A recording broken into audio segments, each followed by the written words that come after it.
Hello there, peoples, and well, before I get on to the main event of this video, just a short little clip that I have from a realistic battle that I flew out in, well, what is regarded as the worst jet in War Thunder, the Yak-15.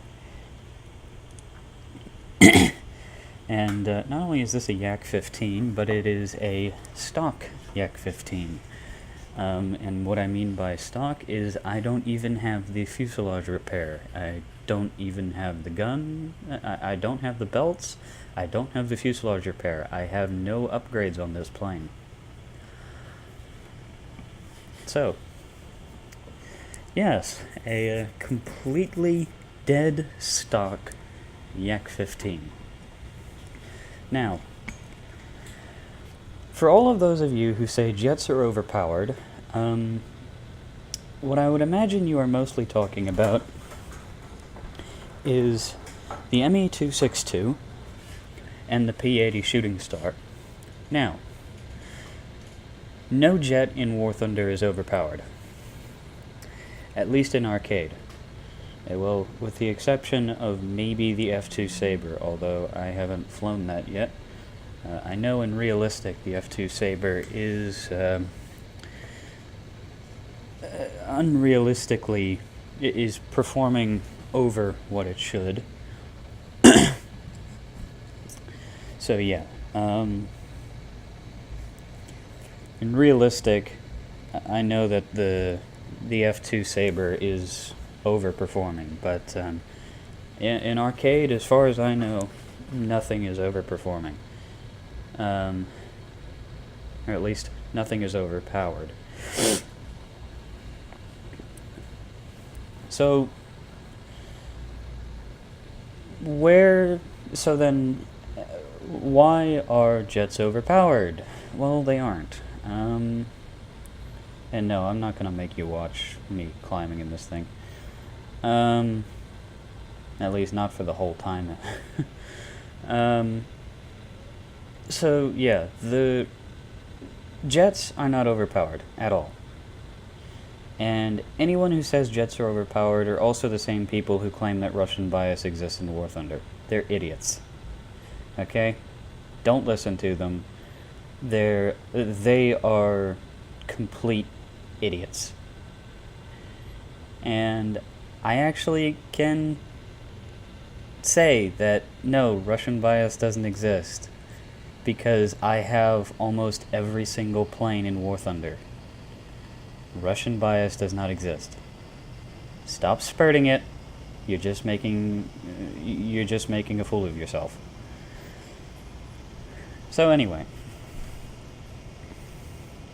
just to prove my point that jets aren't overpowered, well, first off, we have a P-80. He makes a pass at me and then breaks away. Second P-80 that was on the ground goes into a burst climb, tries to come up after me and kill me, and misses. I turn back around. P-80's still in his stall. He tries to point the nose back at the ground, take the lead, and set him on fire. That is 2 fires, one in the fuselage and one in the left wing. So that P-80 is dead. He is not going to pull out of that. And in fact, there he goes. Now, that was a rather stupid P-80 pilot. Going into a burst climb like that against a much more maneuverable aircraft, 1 year and the faster one, that was really stupid. But, well, I do have the drop on this guy. And he could outrun me. In fact, he can outrun me in the long run, but he decides not to. He banks back in. I get in really nice and close, take the lead, and execute the pilot. Now, what I would just like to point out is the Yak-15 is effectively it's effectively a Yak-9, a prop fighter with a jet engine strapped to it. And it's a prop fighter with a very bad jet engine strapped to it. This is not a good aircraft. This is, by all respects, a propeller-driven fighter. The only reason why it's not a prop fighter is because of the jet engine underneath it. So, jets are overpowered, eh? I just shot down two in what's effectively a prop. So I don't see your point. So, moving on from that, this is the Heinkel HE-162. This is the very first jet in the Focke-Wulf 190 line, and is right before the German MiG-15. So yeah, this is a 6.7 battle rating fighter. Like I said, comes right after the TA, first jet in the 190 line, so it comes right after the TA-152C. And it is armed with two 20mm MG-151s with 120 rounds each, or 240 total. And sorry about any background noise, by the way. So, yeah, the HE-162. I actually have two matches up for you guys today of this plane, and both of them are basically this is a spaded 162. It is not entirely spaded, and even up till now I still need to get the cannon upgrade on this aircraft, but I have all the performance upgrades and I have the belts, so the cannon upgrade is all I have left to unlock. So basically this 162 is spaded. Well, in my eyes it is. So anyway, I've been hearing recently that the HE-162 is actually a piece of junk, and I kind of find that really unfounded. I maybe unrealistic, but in arcade, I don't understand why people are saying that. I actually want to fly this thing in realistic just to find out what the problem is with it. But in arcade, it's relatively maneuverable for a jet. It's fast by late war jet standards.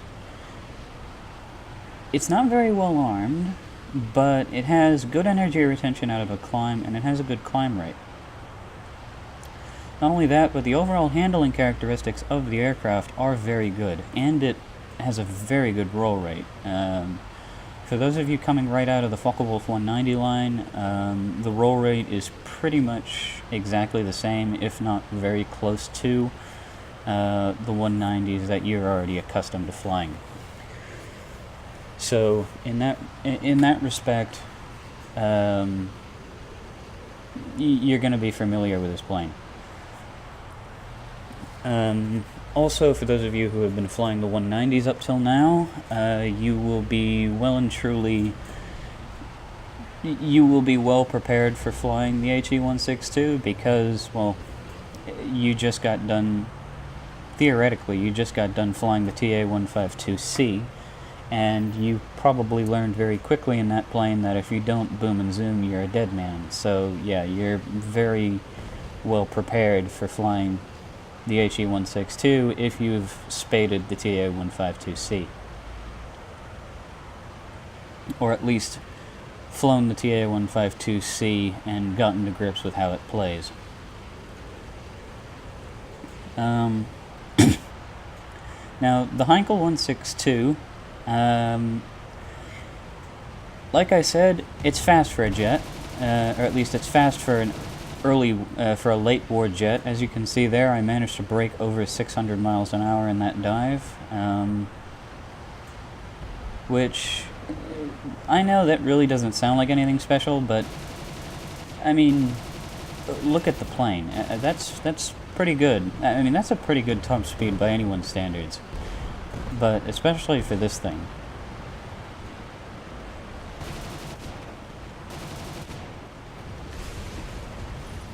So anyway, probably one of the most notable things, probably one of those instantly recognizable things actually about the Heinkel 162 is, well, its size.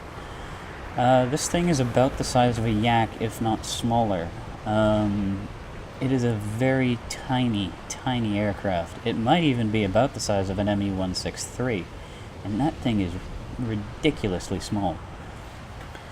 Also, you can probably see the very slender fuselage and the very short wingspan.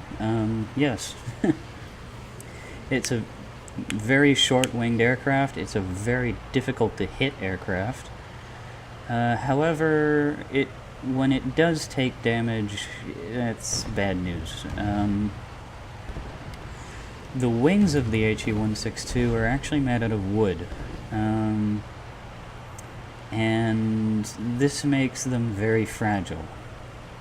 The 162 is not a very durable aircraft, and I haven't been shot down much in the 162, but you don't really want to be getting shot at in this plane.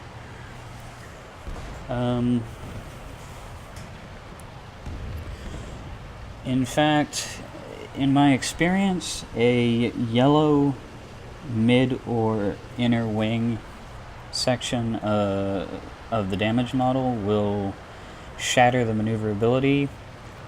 If the inner wing turns black, or if the mid wing turns black, basically you turn this plane around and make a beeline straight for home and get this thing landed and get this thing on the ground and get a repair. Because from then on, any maneuvering you do is just it doesn't exist. It can't turn with a black mid wing or a black inner wing. So yeah, if you take really any damage in the 162, which you really shouldn't if you pay attention to the way I'm flying it, but if you take any damage in the 162, pretty much just don't risk it. Turn around and go home. P-51, miss, N1K2, yep, I'll have that. Much better shot.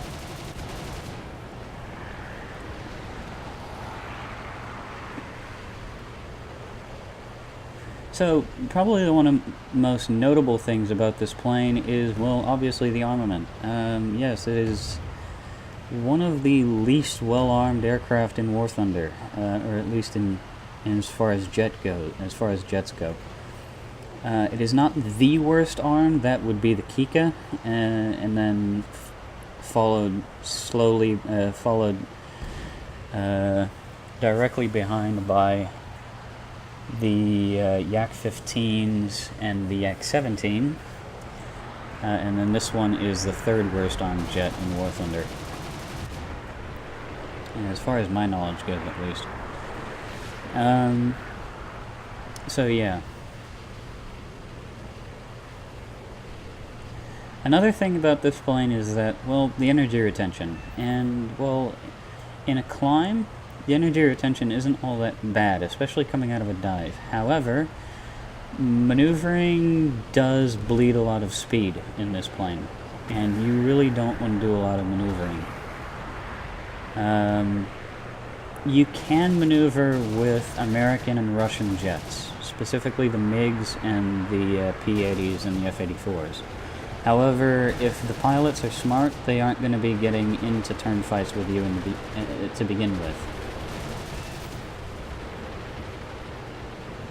I think probably the best way that I can describe the 162 is it's a support jet.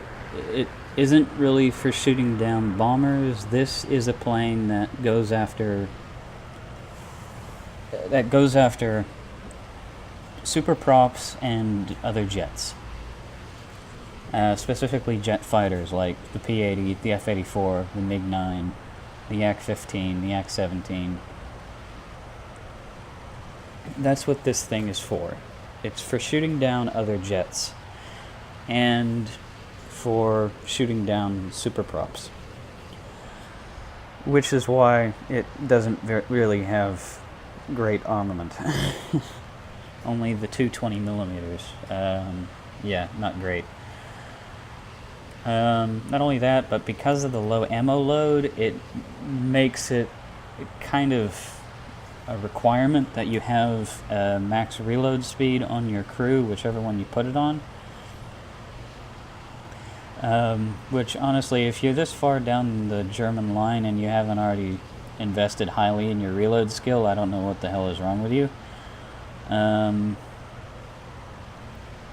Because, well, yeah, reload speed, it's kind of something that you need for any nation, but the Germans in particular.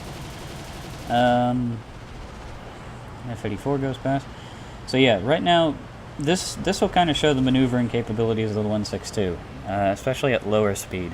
So there's a P-80, an F-84, and an F-84 right now. However, there are about to be two Tempest 5s that are about to join in. There's one of them right there. And the other Tempest is on the tail of that 109. So open fire on the Tempest 5, on the first Tempest. Another Tempest comes in behind him. Second Tempest shoots down the 109. And I get the Tempest. So Tempest 5 still on the tail of the Corsair, and I'm out of ammunition. There we go, I'm dry. P-80 comes back in. Jink in underneath him. Pull a knife edge and then go into a climb. Get over the hill. Pull back on the stick. Go into a vertical scissors. And that stalls out the P-80, enough for the F-84 to come in and kill him. Unfortunately, I think the F-84 gets shot down by this Tempest. But I killed the Tempest, and that was the end of the match. So, yeah, hope you enjoyed that, and let's go on to the next match. And here we are with the second and final match for the 162. And, so yeah. This time I'm going to be, well, staying mostly at altitude. And I was squatted up in this match with Java and Code. We're really going to see Java for most of this. I think we only see Code like once or twice throughout the whole match. So yeah. Taking this thing up to altitude. Primarily looking for enemy jets, but if I can't find any, then I'll start looking at props. And really, this is how I fly this thing. I'm not one to just want to go after props. I want to go after jets. Not really because they're an important target, but I mean, I'm flying a jet. It's my responsibility to shoot down the jets on the enemy team so that my team doesn't have to deal with them. So, if I see a jet and I'm flying a jet, I'm going for it. I don't care if it's a MiG-15 and I'm flying a Yak-15. I'm going after it. So, yeah.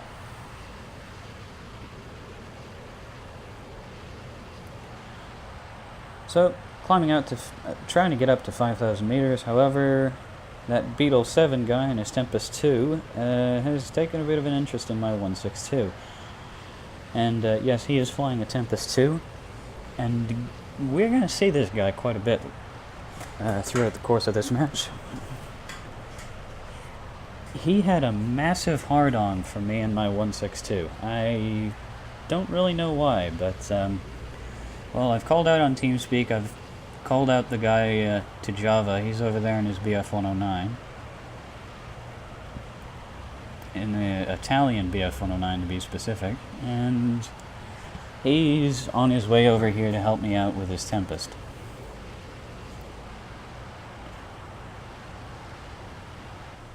Now I know for a fact that I can outrun the Tempest 2. However, I need space to do that. And unfortunately, I wasn't at a high enough speed when he pulled onto my tail. However, now I'm outrunning him, and in fact I'm out accelerating the Tempest 2.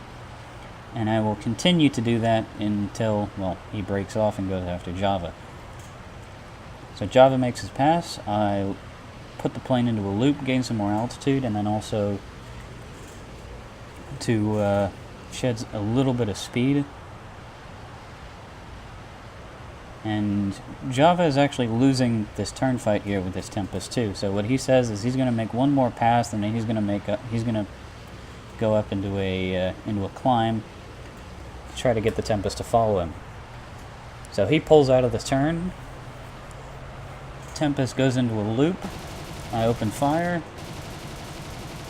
I shoot really poorly, but I shoot off the elevators and shoot the wing off of him. And that really pissed him off. And I almost noticed it just too late. There's a TA-152C coming straight for us. He's going to go straight after Java and then get the hell out of here. And unfortunately, Java didn't have enough speed to be able to maneuver out of the way, and the TA-152 gets him. Fair enough, that thing does have 420 mils and a 30 mil. That thing is very well armed.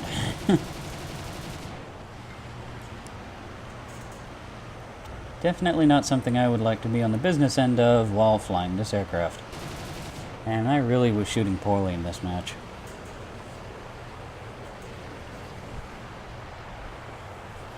So anyway, a couple of interesting things to know about the HE-162 is not only actually that the wings are made out of wood, but the engine is actually the BMW 003 engine from the prototype 262s. Basically, the German engineers saw, well, we've got all these old engines lying around that we're not doing anything with. How about we put them into this new design and let it go? And, well, that's what they did. It's basically kind of like the old summarized story of the ME-163, where basically German engineers saw this glider and said, well, what happens if we shove a rocket engine up the ass of this thing? And there you go, you get the 163. So I shoot down that poor P-38, not like he was ever going to do anything good in this match. And hey, look, it's that Beetle 7 guy again, and he's in a Spitfire this time and trying to kill me. He's going to try to kill me 4 times, by the way, this match, and he's going to fail every single time. He's not even going to he's not going to even lay a single 30 caliber bullet into my plane. In fact, I am going to take no damage the entire match. I'm not even going to have my paintwork scratched. So, P-51 at altitude is dead, so it's safe to climb again. And the Spitfire's dead. F-84, or F-82, rather, comes out of the clouds and kills our Dornier 335. That was a mercy killing. And then the F-82 suffers a complete lack of situational awareness. I light the left-hand fuselage on fire and just put a few more rounds into him. The wing flies off, and then the pilot bails out, and the plane goes into a spin. So, yeah, total situational awareness failure. See, kids, that's why you always pay attention to what's going on around you, even when you just dive straight out of the clouds, because you never know, there could be an HE-162 right there who's a good shot. Anyway,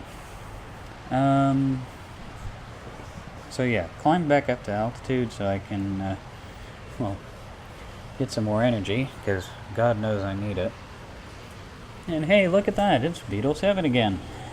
Jeez, he's in another Spitfire. This time it's an LF Mark 9. How do I know that? Because I was the one playing this match, damn it.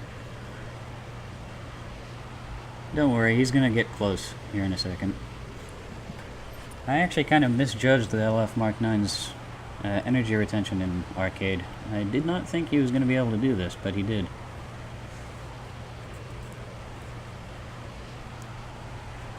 Yeah, and there he is, and oh shit, he's close. I'm going to go into a dive, go head on. I'm not going to really do anything, just jink out of the way.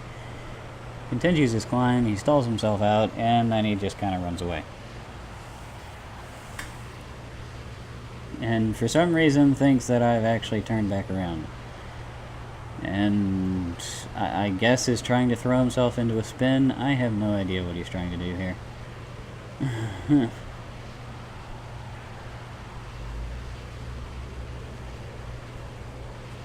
And he turns back around, tries to force another head on. Take a speculative shot. Nothing hits. Jink out of the way. And go straight on through. See, this is how you fly a jet correctly in head-on passes. You just avoid and you don't turn around. And by the way, sorry for the background noise.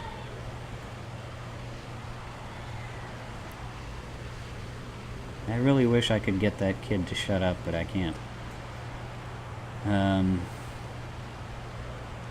So anyway, I've alerted Java to the fact that there's a Spitfire on my ass, and, well, told him, hey, look, it's that Beetle 7 guy again. And he says, yep, well, I have to respect this guy's grit and determination. This guy didn't want to give up. Unfortunately, he had so much of a hard-on for me that he completely failed to realize that Java was there. So Java almost gets him. Unfortunately, the Spitfire realizes just at the last moment. Take another speculative shot at the Spitfire, and this Spitfire goes straight on past. Doesn't even have a bullet skid off of my plane's paintwork. And then immediately turns back around to try to catch the 162 in level flight. And a Spitfire against a jet. Yeah, like that'll ever work. And then, once again, completely spaces out and forgets about Java.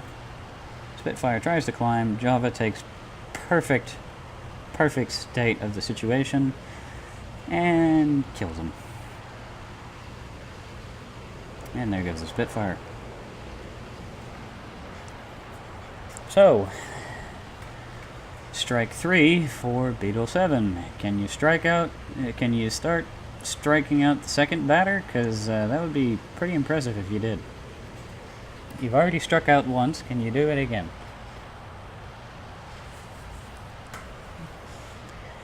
Honestly, I don't even know why the hell he had so much of a big hard-on for me. I guess I just really pissed him off by shooting down his Tempest like that. I mean, dude, if you're gonna get pissed off by a jet pilot that's good shooting down your Tempest in that situation, go play another game. Either that or go play a lower tier. That was perfectly executed. The only thing that would have made it better was if I could shoot straight.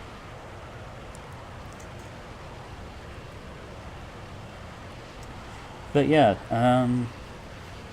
another thing about this plane was that the design specifications were that it had to be... The nickname, the competition that this thing was actually entered into was the... I can't remember the exact name of the competition, but it was to basically create the Volksjager, or People's Fighter. And, well, this was the winner, and despite the fact that it was supposed to be flown by basically the Hitler Youth, Allied pilots who flew it after the war said that they would never give this thing to a novice pilot they would never want to give this thing to a novice pilot. I mean, yeah, sure, a good pilot could do really well in it, and it was a really fun plane to fly if you were a good pilot, but never give it to a novice. Which is kind of the biggest irony of the 162.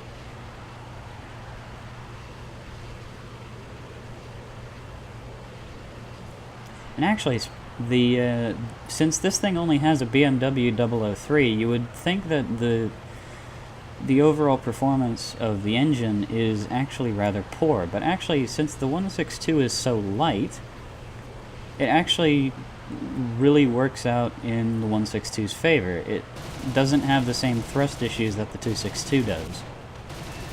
And killed a really stupid King Cobra pilot, and this Corsair goes head-on and for some reason doesn't actually shoot. So I put a hole in his cooling unit and destroy his left wing. Java goes past and puts a couple more holes in Beetle again, and I kill that Corsair, and that was the end of the match.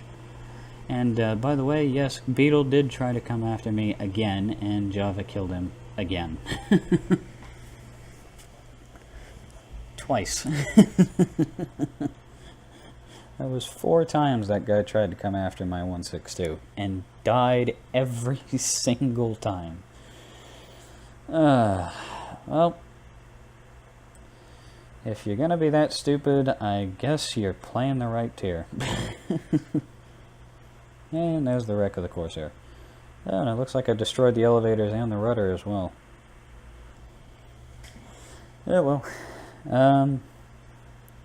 So yeah, the Heinkel HE-162. I personally think that this is really, really worth flying. I don't think that this is a plane for new jet pilots, because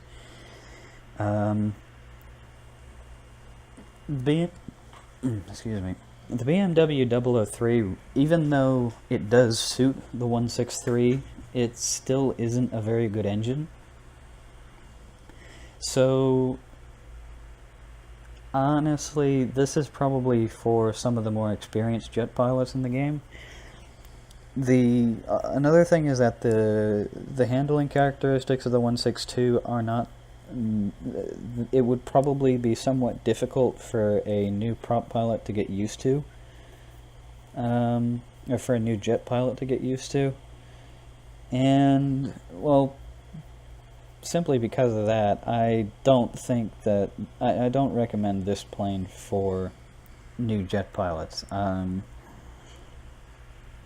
Nor do I recommend the Horton 229 or the 262 or the MiG or the Yak-15 or the Kika or the Ki-200 or the R2Y. Well, really, I'm going to agree with most people on this and say the P-80 is the best jet to learn how to fly jet fighters. It's not the best jet in the world, but it's the best for learning how to fly jets. So, yeah. Word of advice, if you're going down the German tree, if you really want German jets that badly, these things are not easy to fly, so you cannot be an idiot and expect to do well in a 162 or a 262.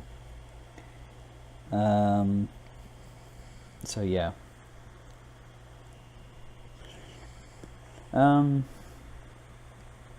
So yeah, I think that's pretty much all I have to say. And before we go, actually I just want to show you guys something. So here we are back in my hangar, and well, for those of, if you remember, I said that I have almost every plane in War Thunder at the start of this video. Well, I'm going to go ahead and prove it to you. So, this is the American tech tree, and aside from the B-18 and the B-8 and the B-34, I have every Tier 2 and Tier 1 American plane, with the exception of these two. In Tier 3, all I'm missing is the privateer, the PB-4Y, or basically the Liberator, or the Naval Liberator. In Tier 4, the Tier 4 bombers, and also the Tier 5 jet bombers, so the B-57s, the A-26 Invader, the P-38L, the F-86 F-25, and the Banshees and the Panthers and the Cougar, so the naval jets. For Germany, well, long story short, I have researched every single German plane. Every single one of them is researched.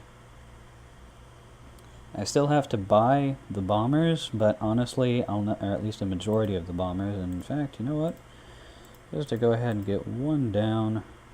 There you go. Bought the Dornier 17 Z2, and I'll never fly it. Because it's shit. So yeah. And in fact, in terms of Germans, I have pretty much the 162 spaded. Like I said, I still have to get the cannon upgrade, but that's it. 262A2A Sturmvogel, and the 3 262s in the 109 line. And so that leaves to spade the 163, the Sabre, the MiG, the Horton, and the Narwhal, the 50mm 262, and the Rados. For the Russians, I actually don't have all of the Russian tech tree yet. I only have 4 planes left to research. These Tu-2Ss, Tu-4, Tu-14T. That is all of the Russian tech tree I have left to go. And there you go. I have the MiG-17, just to clarify. I wish I had the LA-174 though. British. I actually am farthest behind, I think, on my British than any other nation. Basically the entire bomber line. Then also the Meteor, the Sea Meteor Mark III, or the Sea Jesus, the Meteor Mark IV Short Wing, the Meteor Mark VIII, the Attacker, and the Sea Venom. And then also these pieces of junk. So the Mosquitoes and the Brigand. The Japanese, once again, pretty much the entire bomber line. The J1N1, the N1K1JA, the KI-83, and the R2Y2V3. I actually want to fly these R2Ys. They actually look like pretty decent planes. And I need to buy the F-30 Sabre, but, well, the thing costs 1.97 million lions just to buy the fucking thing. I think it's the most expensive aircraft in War Thunder.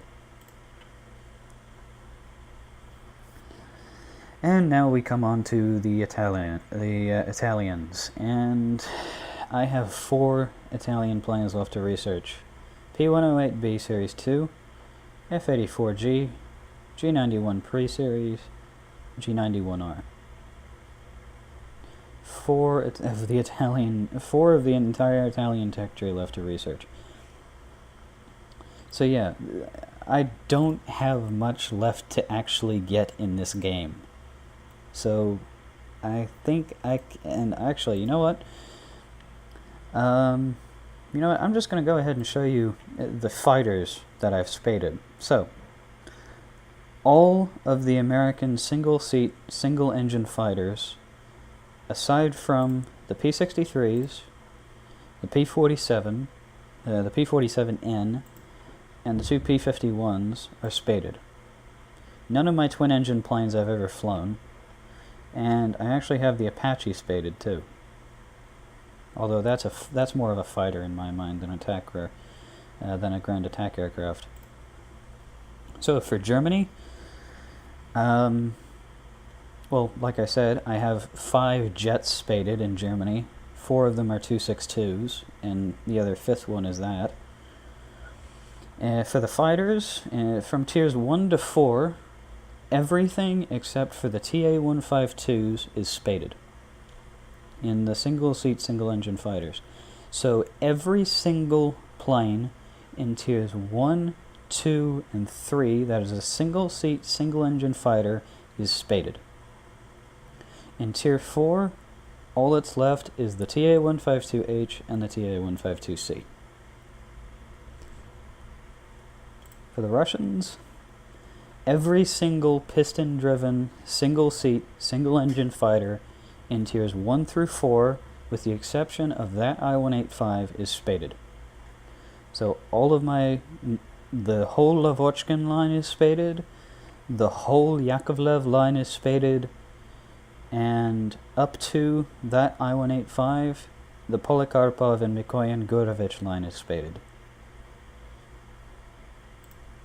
For the British, basically tier 2 fighters, these 2 Spitfires, Tempest 2, Sea Fury, that's it. I don't fly the British very often, and I don't want to.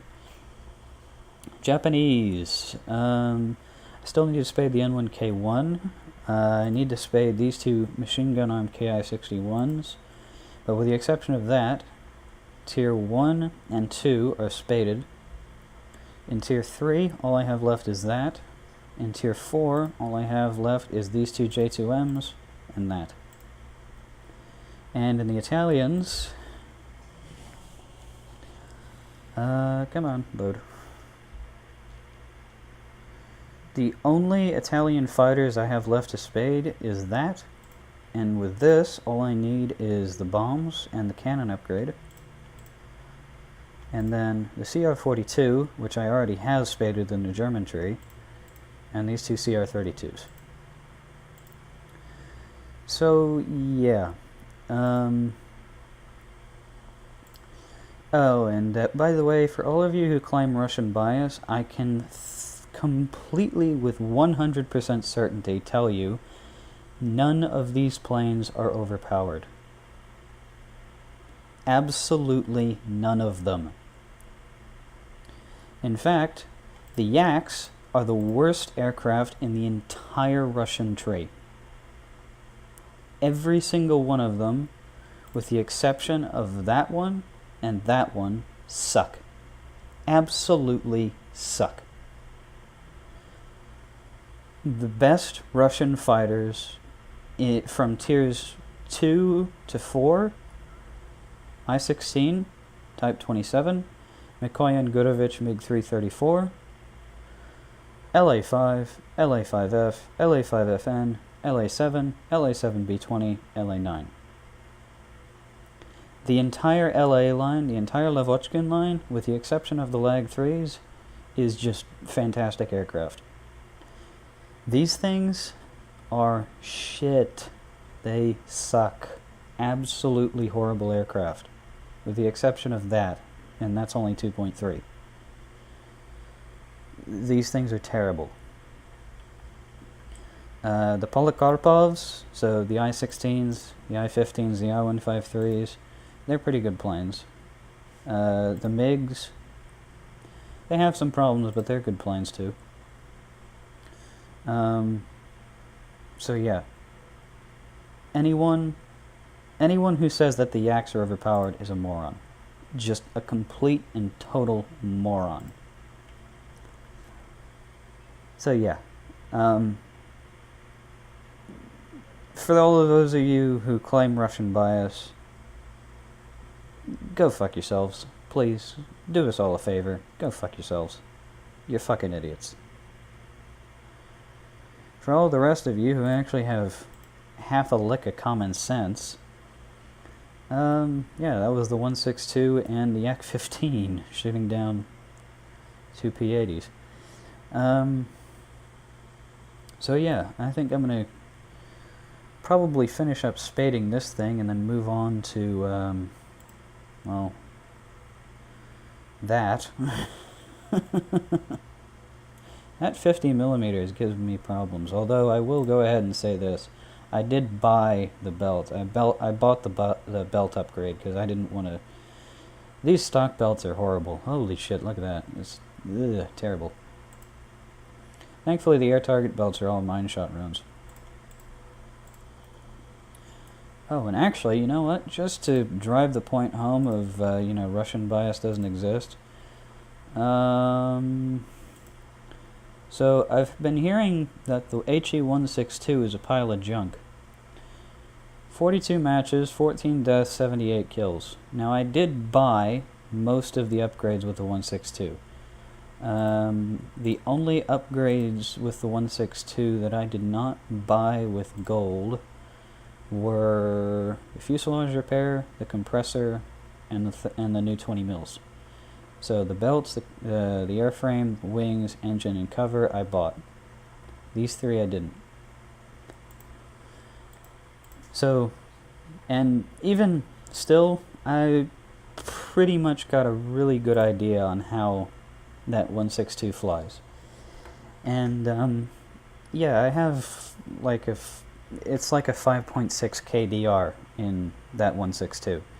Oh, and by the way, for those of you who think your MiG-9 is overpowered, or, you know, your Yaks are overpowered, Messerschmitt 262A1A. 149 games, 68 deaths, 365 kills. I have a 5.4 KDR in the Messerschmitt 262, the first ever jet fighter in the world. 5.4 KDR. Russians. What do I have in the Russian tree that's rank 5? Oh, there's my Yak 9 UT, but I never... So yeah, I've... Yak 15, 4 deaths, 10 kills. What about realistic? 6 deaths, 5 kills. Germany. Turn that off. Oh, wow, I actually have a kill in my MiG-15 realistic. Oh, cool. 2 kills in the ME-410, or in the, not the ME-410, the 262. 8 in the 262 A1A. Nothing in the Horton. Although that's probably because I ripped my wings off. So yeah. Russians aren't overpowered. If anything, the Germans are the best nation in the game. The Germans are the best nation in the game. It's just the Russians are the easiest. Well, with the exception of maybe the Japanese, but yeah, they're pretty easy planes to fly. So yeah, HE-162. That one. There's the armor, by the way. Practically non-existent. Fuel tank right behind the guns. Fuel tank right in the wing roots.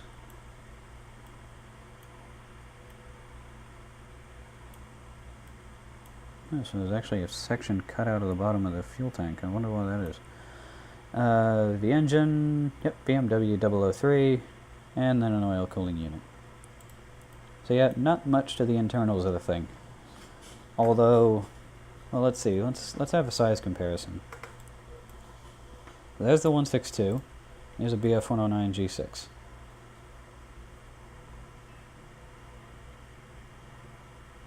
Much bigger. Look at the size of the G6, and the 109 isn't that big of an aircraft. So there's the 109. And there's the 162. It's tiny, tiny little thing. So yeah, hope you enjoyed that, and I'm going to go fly this thing some more.